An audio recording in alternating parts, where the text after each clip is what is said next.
Olá pessoal, tudo bem? Meu nome é Brenda, eu sou professora de Química das Unidades Escolares da DIESP. Esta é a primeira videoaula da disciplina de Química do Ensino Médio, módulo 4 do primeiro bimestre. Nesta videoaula vamos conversar sobre a química orgânica. A química orgânica está muito presente no nosso dia a dia. Ela é importante porque compõe coisas das quais precisamos. Um exemplo muito bom são os remédios. A maioria deles tem compostos orgânicos em sua fórmula, podendo citar também os combustíveis, dos quais dependemos para a nossa locomoção. O que o carbono apresenta que leva a enorme diversidade em seus compostos e permite que sejam tão importantes na biologia e na indústria? Os compostos orgânicos diferenciam dos inorgânicos por uma série de características. As principais são os elementos constituintes. E o que seria isso? São elementos constituídos fundamentalmente por 4 elementos: carbono, hidrogênio, oxigênio e nitrogênio. Denominamos elementos organógenos. Outra característica é a combustão. Como todos os compostos orgânicos contêm carbono e a imensa maioria possui hidrogênio, a queima completa dessas substâncias produz CO2 e H2O. A combustão incompleta produz monóxido de carbono, enquanto a parcial apenas carbono, que é a mesma coisa da fuligem. Um composto orgânico que contém CH ou CHIO, dizemos que possui combustão completa, pois libera gás carbônico e água. Vocês já viram em filmes e novelas as pessoas morrendo asfixiadas com fumaça de carro? A combustão incompleta dos combustíveis produz monóxido de carbono, que, ao ser inalado, se liga à hemoglobina, impedindo que ela exerça o papel fundamental de transportar oxigênio no sangue. Produz também carvão, que caracteriza a fuligem, liberada principalmente pelos caminhões desregulados. Estabilidade é uma outra característica. Os compostos orgânicos apresentam geralmente pequena estabilidade diante de agentes energéticos, como temperatura, pressão, ácidos concentrados, entre outros. Como vimos, a maioria dos compostos orgânicos, ao ser aquecido, sofre combustão completa, produzindo CO2, incompleta, formando CO2 ou carbonização, que origina o carbono. E também temos o ponto de fusão e de ebulição. Os compostos orgânicos, sendo, de modo geral, moleculares, apresentam pontos de fusão e ebulição baixos. Isso significa a predominância na química orgânica de compostos gasosos e líquidos. Os sólidos existentes, em grande parte, facilmente fusíveis. Os átomos de carbono possuem características específicas, como, por exemplo, a valência. A valência é a capacidade de ligação que os átomos possuem.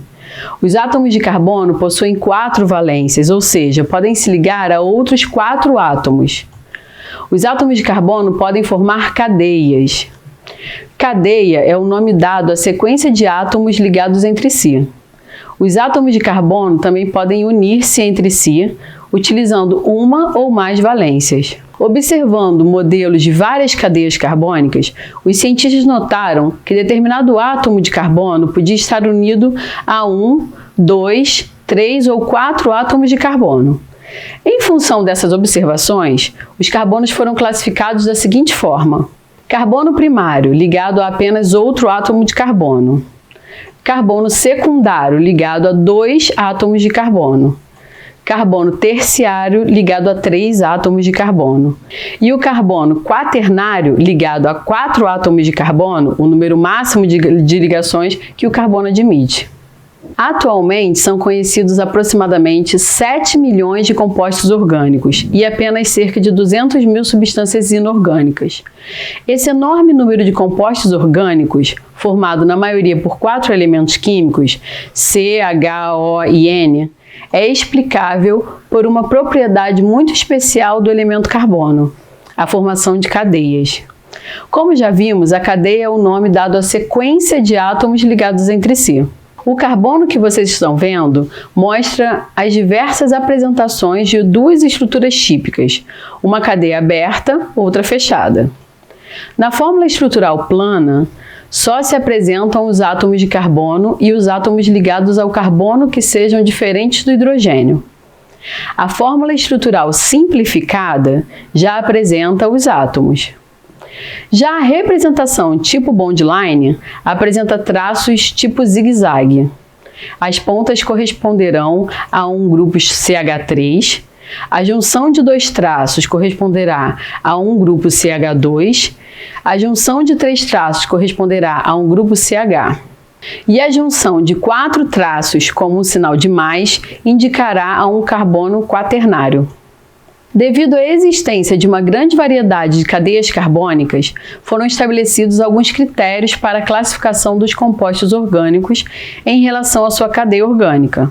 São eles: quanto ao fechamento da cadeia, quanto à natureza dos átomos, quanto à disposição dos átomos e quanto aos tipos de ligação presentes na cadeia carbônica. Quanto ao fechamento da cadeia, ela pode ser aberta, acíclica ou alifática. Essa cadeia apresenta os átomos de carbono sem formar um ciclo ou anel entre eles. A cadeia apresenta no mínimo 2 extremidades. E ela pode ser fechada ou cíclica. Apresenta um ciclo, núcleo ou anel, e não apresenta extremidade. Quanto à natureza dos átomos, temos a homogênea, que ocorre quando não possui qualquer átomo diferente entre carbonos, e a heterogênea, que ocorre quando possui um heteroátomo, que é um átomo de um outro elemento, entre carbonos.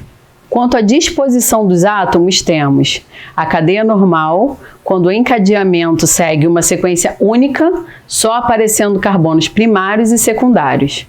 E a cadeia ramificada, quando além de carbonos primários e secundários, deve-se observar carbonos terciários e quaternários. Quanto aos tipos de ligações presentes na cadeia carbônica, temos a cadeia saturada, quando só existem ligações simples entre os átomos de carbono, e a cadeia insaturada, quando além das ligações simples aparecem ligações duplas ou triplas, denominadas de pi.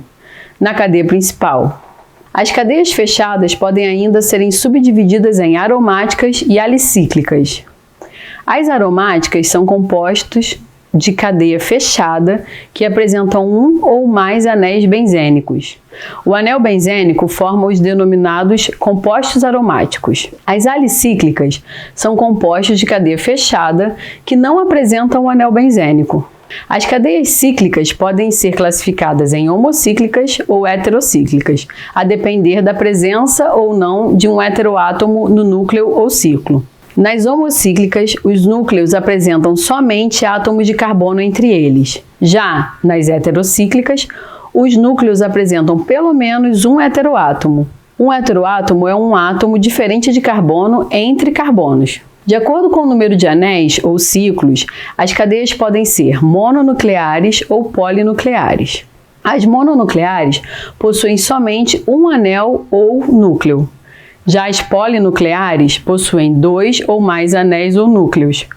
As polinucleares podem ser classificadas em isoladas e condensadas. As polinucleadas isoladas ocorrem quando os núcleos ou anéis não apresentam átomos de carbono comuns entre si. Já as polinucleares condensadas, quando os núcleos ou anéis apresentam átomos de carbono comuns entre si. Os anéis ou núcleos apresentam lados comuns entre si. Muita coisa, né? Vamos resumir para facilitar. As cadeias carbônicas podem ser classificadas como abertas, acíclicas ou alifáticas, que representam a mesma coisa, ou cadeias fechadas ou cíclicas. As cadeias abertas podem ser classificadas quanto à disposição dos átomos, sendo normal ou ramificada, quanto ao tipo de ligação, sendo saturada ou insaturada, e quanto à natureza dos átomos, sendo homogênea ou heterogênea.